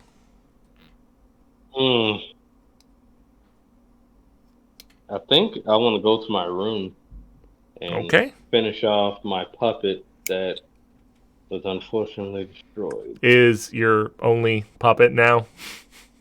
Yeah. Weird ass introvert with his fucking puppet. I'm gonna go to my room and you play mean with my his puppets. love doll? Yeah. That You sounds leave her out of this. God. All right, Fweck, what are you doing? I mean, if we're gonna be here another day, there's nothing I can do. I don't have any cool shit that I can do. I'm gonna play my lute. Oh my God. Dude. I have a So, lute. Fweck brings a lute out of nowhere, apparently. We can play together. Oh, Been here the God. whole- Viola. Oh shit! No. We can start a band. Dude, we just become best friends. Fun times. All right, based on that, then. I mostly think she's cool because Palliser is upsetty around her. So, Rose, as you go through the two doors, you notice that this room doesn't lead to anything, and Palliser presses a button on the wall, and it begins to lower because you're in an elevator. And you go down, and when the doors open, you are in a room where there is... Let me actually go ahead and move you guys to that because I feel like... Oh, well, if my mouse decides not to crap out on me. Boop. Yeah. Is the interior of the ship. Yes. So I'm going to move your character token down by this big glowing engine. And yeah. So, as you arrive, you see Cadmus, who went back down through the floor or the top of the ship. He is now beside the crystal, and you see he's got his hand on it, and he's mumbling under his breath. And the AI is kind of sitting off to the side and just looking at him. It has eyes. The AI is an actual, it looks like a elf, and it is just standing there. Just a standard nondescript elf, just standing, and you can see through it. It's basically, it's a hologram is what it is. But you would not know what that means. Can I tell that it's not? It probably looks like a ghost. Yeah, it kind of looks like a ghost, and it's just standing there, and it turns its head and looks at it, goes, crew member that I don't recognize. Rose, ship, Rose. Hi. Hello. How can I... are we adding her to the Matrix? I suppose. At the mention of... He looks at you and goes, very well. Go ahead with your order, sir. Add her to the Matrix. At that point, you see part of the floor opens and a small pedestal that you got your ear parts up is sitting on top, the little earphone. Oh, yeah. And he gestures to it and goes, ma'am, if I can have you collect that. This is actually a communication system with the ship. If you need to reach me, I am the artificial intelligence of the ship. You just insert this into your ear and you can speak with me at any given point. Okay. You gain one communication earphone. I'm gonna sit outside Null's door and play Master of Puppets on my lute. Oh my god! That is Har. Null is... Look, everyone else thought it was fucking funny. But on that note, no pun intended, I actually have to go get ready for work. All right, we will continue a little bit, just because I was about to finish up anyways, because I figured you were going to be leaving soon. Yeah, and Fweck is going to continue to play his lute and just be his normal giant bear, teddy bear of a self. his Fweckian self. His Fweckian self. And, Ladies, yeah. man. Be Flex like Fleck. What? I'm only company? You just noticed that? Yeah. Did How's you your- did you name her company? Is that what? Oh, Palliser I just and Co. noticed that too. I was like, oh god, Palliser and Co. So, anyways, I'll catch you on. all right, buddy. So, see you later, man. That being said, Fweck is on standby playing his lute and just having himself a good old-fashioned time. Time Null, to engage in combat. God. I mean, this is pretty incredible. Aside from, like, one little thing, you guys have not actually gotten into an actual combat. It's kind of impressive. Yeah, it's because I handle my shit quick. Yeah, you did 6 whole damage. You mean while the giant is hurling someone into a wall with a cask? Yes, that is entirely on Rose.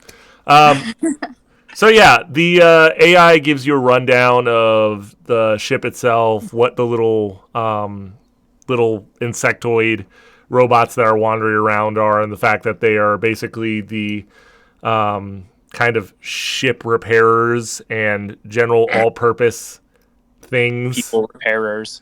Yeah, they do that too. They'll actually, while you guys are resting here, they will heal you guys. You just have to kind of get used to them kind of they straddle over you.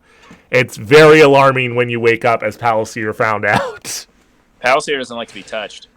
And this was They look kind of like a combination of a robot spider with a robot cockroach. It's very alarming. That sounds awful. And they are 4 feet long. They are not small.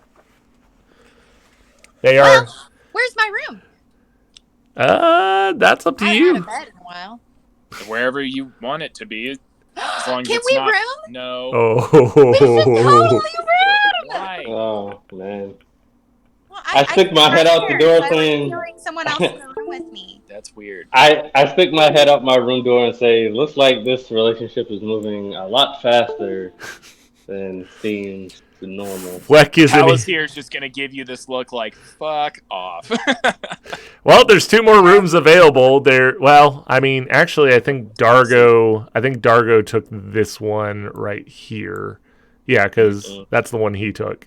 So up till now, it's just been Dargo, Palliser, Fweck. There's the meeting room. So those are the official, like, officers' quarters, and then there's, like, little bunks all through this area right over here. So you're gonna have to bunk up with somebody or take one of, like, the little bunks in the galley area. Honestly, I kind of fall asleep wherever, so it's no different from every day. Palliser's like, well, I do not share anything, so we need to work on your person skills. I have people skills when I need to have people skills. I don't like sharing a bed. Unless it benefits no, me. you would have the floor, honey. Ooh. Then no. All right. Well, So we'll figure it out. Based on that, I'm gonna say we're gonna go fast forward. Is there anything you want to do in this time of just general meandering aboard the ship? I'm gonna join Fweck, and we're gonna play together. Yes, and Okay. I want them to roll performance to see if Palliser is either entertained by this or wants to kill them both. I will roll for Fweck. This is gonna go great. How? Figure it out. Go over to the journal tab, or the little newspaper. Oh, this is gonna be great because Fweck rolled an 8. Scroll down to performance. Oh, this is gonna be amazing. Please be like a 1. In alphabetical order. Performance.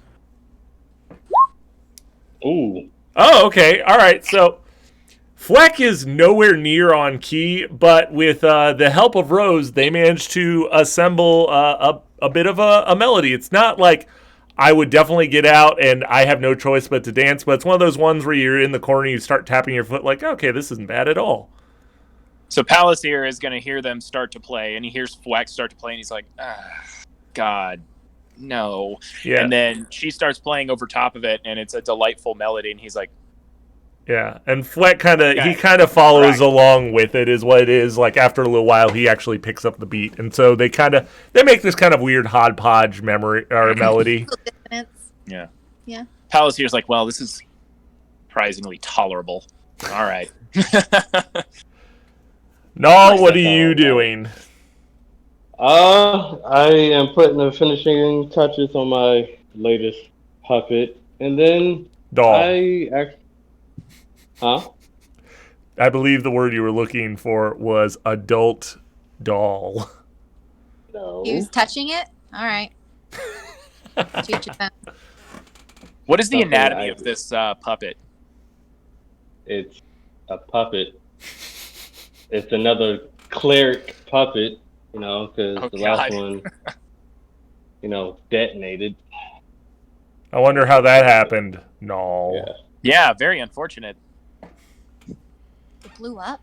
Yeah, it blew up. No. It did not blow up. No, what did it do? So, because someone was butthurt that his shirt got ripped, we decided to fight the guards, and me thinking that these are, low-level, wimpy guards, decided I can take them out in one hit, and decided to explode my puppet. Pumped arcane energy into it to where it exploded. So are you telling this to Rose? Yes, through the communication device. Yeah. That's right. I forgot you guys can talk to each other. Yeah. So Palace here, I assume, overhears this and he's, wait, you did that intentionally? Well, question. Did you send this out as like a mass text, DJ, or did you do it just to Rose? Just to Rose. Okay. Cool. Sorry about your loss. I guess it's a perk of the job, I guess. I don't know how to put it. Hazard of the job. Perk. I assume the rest of you guys as party members were the hazards of the job. Yes. Mostly Palace here at this point. And Fweck. All right, guys. Well, it has been a evening of just various conversations, and you all are going to turn in for the night. Who is actually sleeping? Because I know elves are kind of funky about that. Yeah. I'll be on watch first. You're on your. You know what? Go ahead. Actually, go ahead and do your watch. Yeah. Who are you watching? That's just kind of my puppet. He's just staring at his puppet. No? Are we not doing the watches? You can. I'm just saying, like, you're on your ship in the middle of a well-guarded city. I'm not trusting. He doesn't trust me yet. And I guess I could say that. You are new. Yeah, while he's doing that, I sneak into his room and sleep in his bed. Awesome. Yeah, that's. Yeah. You notice in the middle of the night there is a lump under your blankets, Null. Well, it's a lump I think in chainmail. Yeah, it's my puppet in chainmail. You caress its head and realize that it's real hair, and you're like, and run away.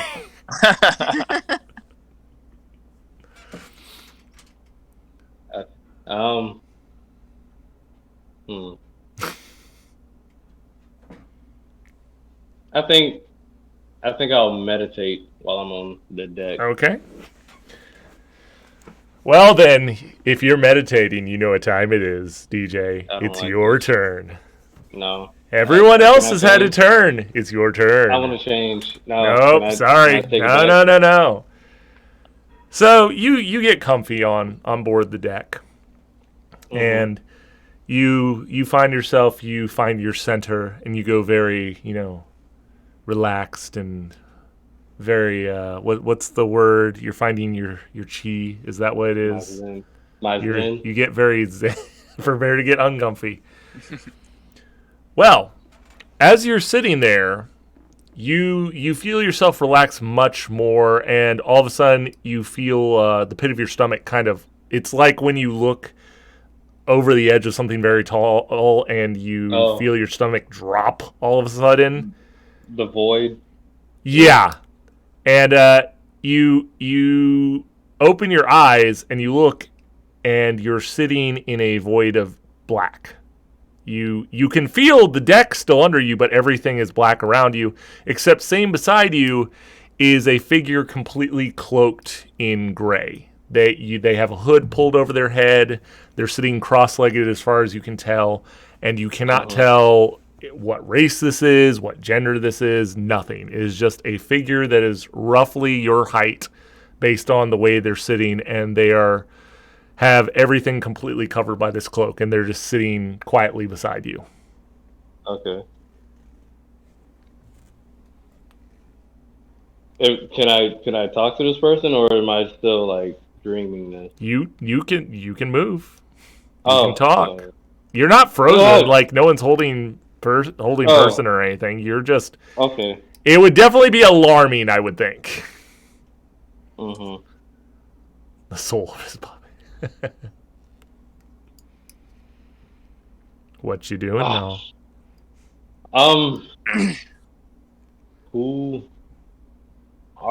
Where the hell am I? Oh, I see you finally found your way to me. Soul of my puppy. The voice definitely sounds feminine. It's Okay. very soft. It's very calming. You don't feel, after hearing the voice, you don't feel in danger. Like, unlike dealing with Asmodeus, this is not a high-stress situation for you. It's a very peaceful and calm. Yes, you are very zen right now, but this is still, I would imagine it'd still be a little bit alarming just to be like, oh, I'm in complete darkness, except I can see myself fully like I'm in light, and there's a fully in light, but there's nothing but darkness. I'm so confused. Okay. Who are you? I'm somebody who's been watching after you for many years. Mm-hmm. Is Not creepy. Mm-hmm. At this point, the character looks over at you, and you can see it is a very nondescript female, but you cannot tell if she's human, if she's elvish, if she's drow. The skin is kind of darkish, but it's not. You can't see her ears, and she has jet black hair that's covering. As the hood shifts, you can see she has jet black hair that's actually going past her shoulders now, as it spills out of the hood in front of her. So She goes. She looks at you and goes, "My name is Salvira." Salvira? Yes, I am. I'm kind of the cause of why you are able to exhibit your magic the way you are. What you mean, through the puppet? Through the string? She raises her hand, and as she does, you see the same strings that you feel come from your fingers and attach to your puppet. They fall out from hers, except yours, which from your vision are kind of like see-through, almost like spiderweb. Hers are bright silver. She looks at you and goes, "I am the goddess of law. Every law that is governed within this world, I am the one who oversees it. From the gravity that keeps you to this planet that you stand upon, to the laws of why the air moves it the way it does. Everything is in balance and everything is in check, and I am the one who watches over it all." Mm-hmm. You are who I have chosen to be my avatar. I'm sorry. What? She chuckles and goes, I know that doesn't make sense right now, but it eventually will. There's more of you in your party than you have your own guardians watching over you. One of them is, I'm surprised that he's a part of this situation, but at the same time, there has to be a reason. Everything comes together for a reason in this world. Sure, sure, sure. Cool. I do that. I do the Jake Peralta. Cool. No doubt, no doubt, no doubt. Um, I'm not having a panic attack, am I? Am I?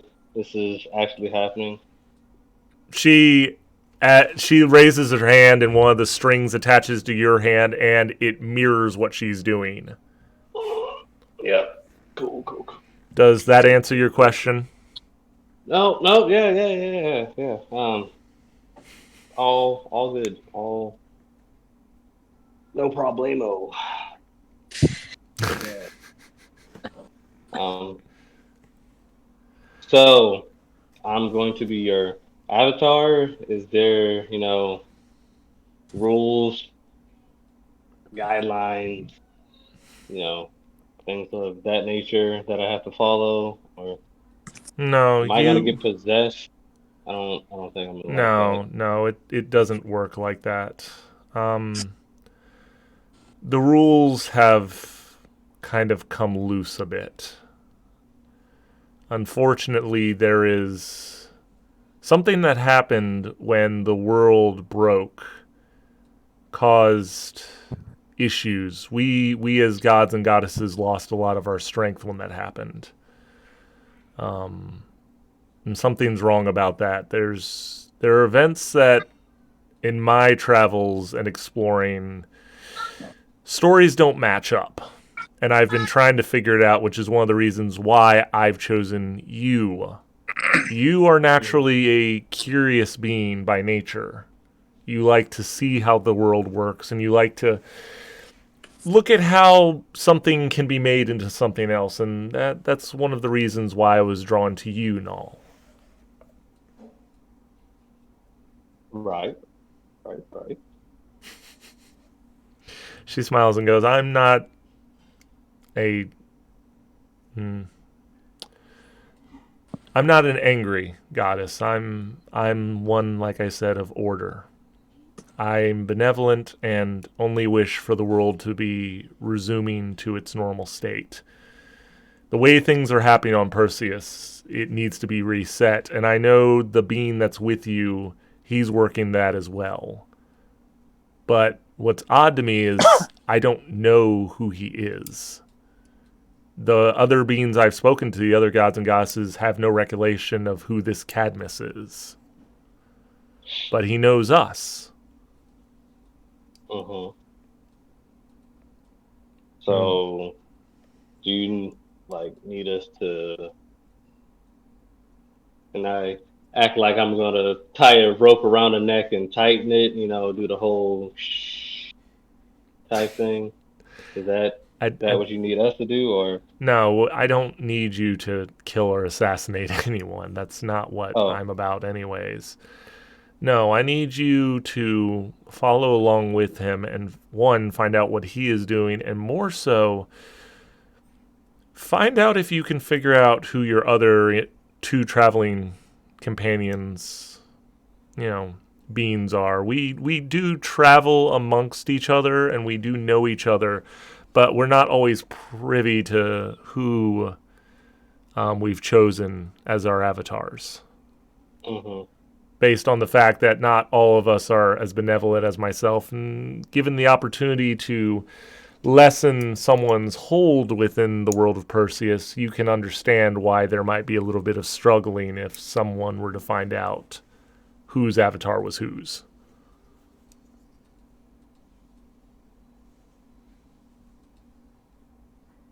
Don't tell Palace here.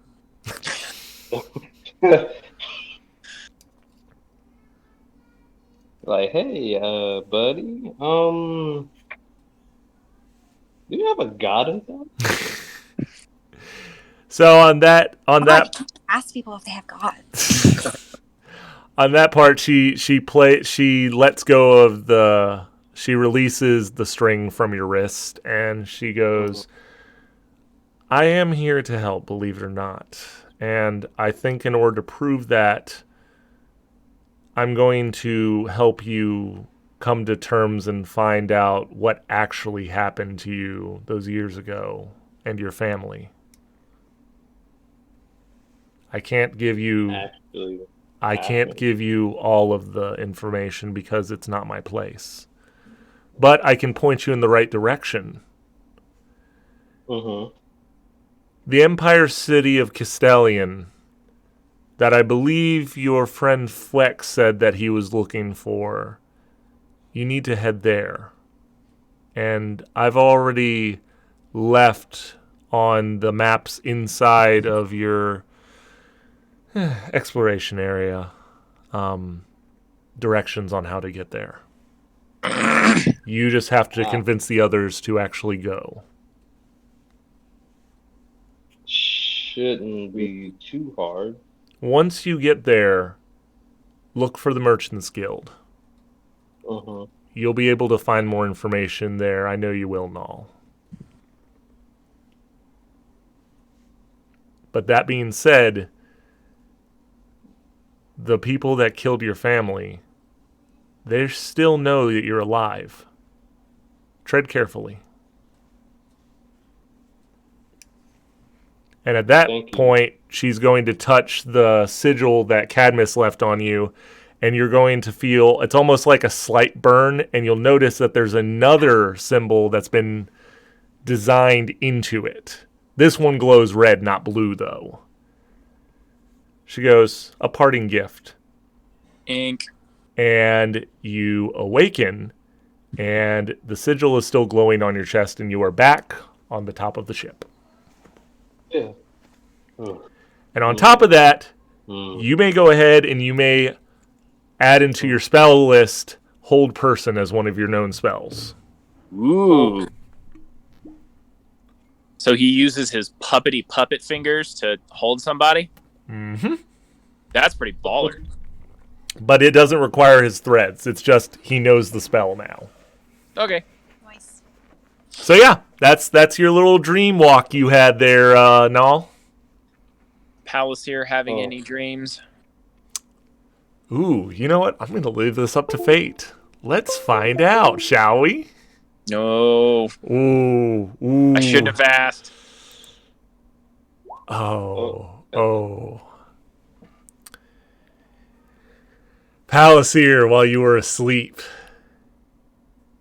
you hear the doors open and close, and you see one of the little robots is skittering around, cleaning your room and everything, and all of a sudden it jumps on bed and just wraps your arms straight down, and its eyes begin to glow red, and you hear an all too familiar voice. Hello, Palasier. Hello, angry spider machine. Really? And you see coming through the face, the metal peels back, and Asmodeus's face is sitting there. He goes, really? Really? I was being... Facetious? Yes, I know what that is. And at that point, he squeezes harder. Ow. Rude. Rude? Really? You've been keeping secrets from me, Palasier. I have been doing no such thing. Lies. It's not like we get together every Wednesday to play cards. I don't really know how to notify you of things. You just talk. I can hear you. That's disconcerting. Oh. I have not kept anything from you intentionally. I would never. I feel like the tongue you speak with is more forked than mine. And he opens his mouth and that same snake tongue whips around. Looks him in the face. I mean, we started with barbed wire last time. I can be much more creative if you would like. No, this is fine. This is comfy. Actually, this is good. I'm good where we're at. What do you require? When you say comfy, the bed becomes a bed of slithering snakes. Oh, yes. No, this is definitely better. This is good. Yeah. Thank you, my liege. Oh, I like that. At that point, it becomes a fluffy bed again. Poof. House here just visibly shaking. What do you require of me? I require you. The moment you know something has changed, you are supposed to report back to me immediately. And so far, you haven't kept up to that bargain. I'm very disappointed. Part of this, I thought this concept was easy. You give me information, and I don't, suspend you upside down and have you kept alive by magical means while I disembowel you and, give those pieces to the various denizens that I keep as pets that are much more amusing than you. Especially, by the way, I find it disconcerting that I almost got my property, you, and then you just yanked away from me. It doesn't seem right at all. Do you agree with me? This is where you nod loaded. Yes and yes. Yeah, yes, so much. Oh, thank you. I knew we would see eye to eye, and when he says that, his eye distorts into multiple eyes, and they all start moving around in different directions. Eye to eye to eye to eye. Look, there's things that are going on, and I don't like when I'm not kept in the loop. I mean, you can understand, right? Completely fair and understandable, sir. Good. I'm glad we had this shot. I just felt like maybe you were getting lonely without me. Just, I'm always there. You can talk anytime. That is very good information, and now I know that I can just talk and you will hear everything I say. Oh, of course. I'm always there for my special interest projects, as it were. Yay! And you see, as that happens, this arm distorts sideways out of the thing, and it strokes your face and goes, "All right, you have a good evening," and the metal reforms back into place, and the bug's eyes go back to the glowing, they're blue, and it just kind of looks around, and then scuttles off and out of the room. Powell's here's just, well, not sleeping after that. Nope. Never sleeping again, probably. Just gonna stay awake, learn how to do that elf thing where they don't need to sleep, and I'll just never sleep. That's good. All right. You know what? I'm gonna go ahead and roll for Rose too while I'm at, because why not? Let's just new the party. Wow, Rose, you sleep like a champion. You have warm. Except I sleepwalk and I bust into Palacier's room and like, save the fish! And then I wander back off. Palacier's just, Palacier was almost comfortable. Yeah, you see her, literally the door snap open. She walks in, yells, "Yes, it's fish," and then walks back out promptly. Like, screams it at you. Palacier just, I hate everything that has ever been. I'm going to kill them all. One of these days. And Rose, you wake up next to the computer console that Dargo has been standing in front of, and he is looking at you very confused. Just, oh, that's different. Hi. And good morning. Kestrel's already moved in. He's got breakfast made for you all. Now we're talking. And you see, as you guys are getting up and wandering around, you notice that you have 3 new crew members. There's the female Aesir. She's fairly tall for an Aesir. Her wings are actually kind of a golden yellow color. And she has a small glowing. Her halo is actually kind of almost in the shape of a crown. And she is just kind of looking over maps, and she's kind of muttering to herself as she's moving stuff around and going, why did they do it this way? And why is the markings here? And this doesn't make sense. And she's just she's got a pair of very small, like the old style small spectacles on her nose as she's staring at these maps. And she kind of pays, like she does a general greeting and says, "Oh, hello, my name is Phileas. It's a pleasure to meet you. Dargo filled me in on everything."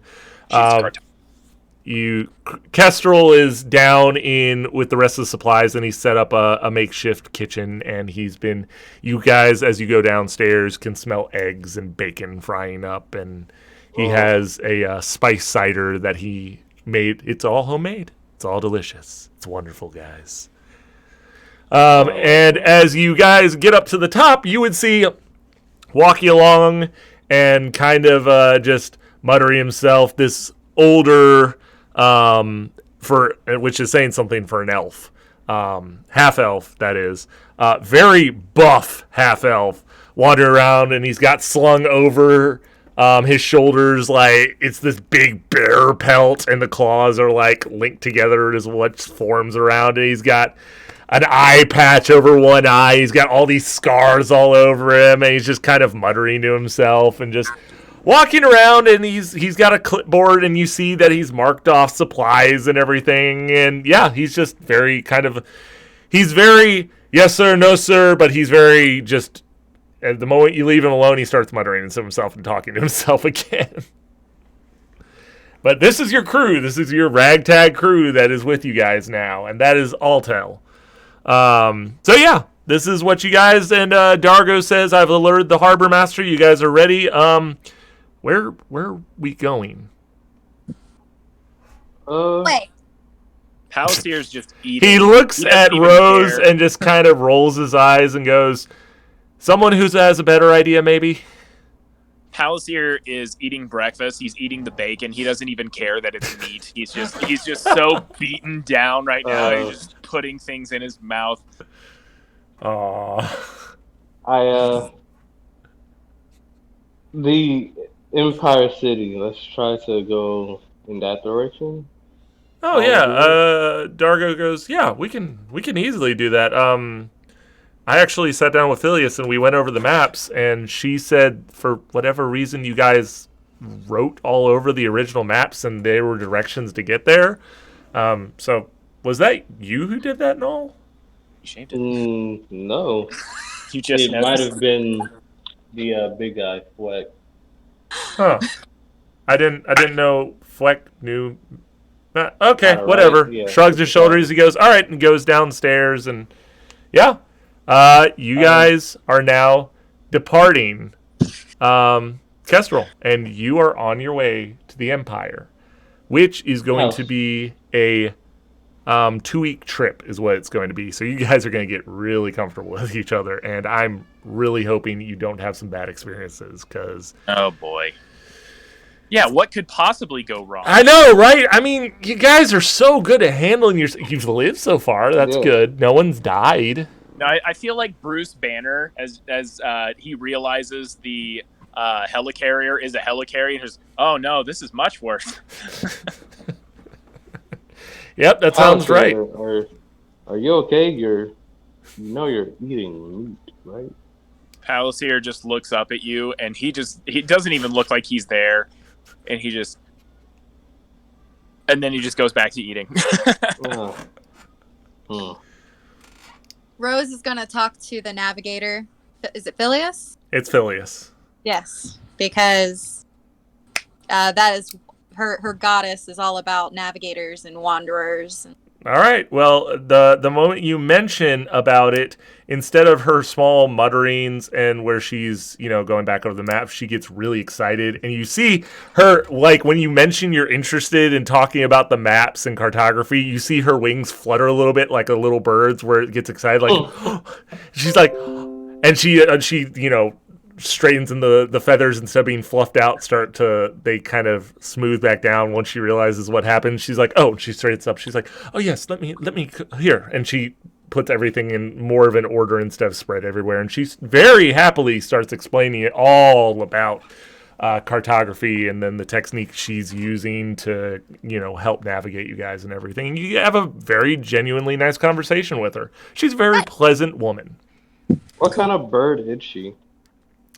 Based on it, you would say she is some sort of a hawk, is what her wings are based on. Like I said, they're like gold and yellow colored feathers. She have a mace? Okay. She does not have a weapon on her, actually. She is a very studious book nerd. I was hoping she'd be like Hawk Girl with the, No. the mace and the armor. She has a +2 mace of thunder striking, Eric, and she will take your head off with it. Yeah. No, that's not at all accurate. Sorry, buddy. But yeah, on that note, I believe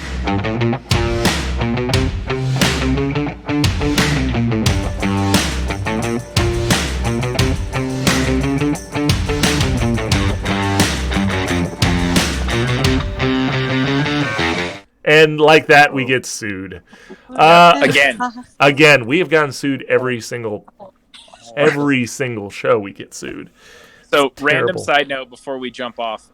My oldest daughter, Oh, no. she used to love Little Einsteins, right? But she didn't know the words to the song. She just knew the general sounds.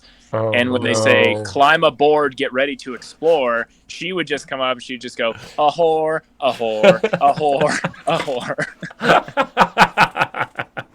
Magical, everyone. Yes. A whore. I will have a little powwow with you, all of you guys, just real quick, like I normally try to. But for anybody who's watching, we will be ending this evening, and we will be doing a recap on Sunday, like usual. That will be live for about 30 minutes, and then we'll have it on YouTube, probably when I probably should have put it on before our next episode. Anywho, we are the Dungeoneers of Depravity. My name is Jason Klein. I am your resident DM and players. Eric, signing off. To Dennis. DJ, we And love company. you. And company. Make good decisions. Come roll with us again, and we will see you next Friday, hopefully Sunday. Anyways, have a good night. Have a wonderful time. Bye.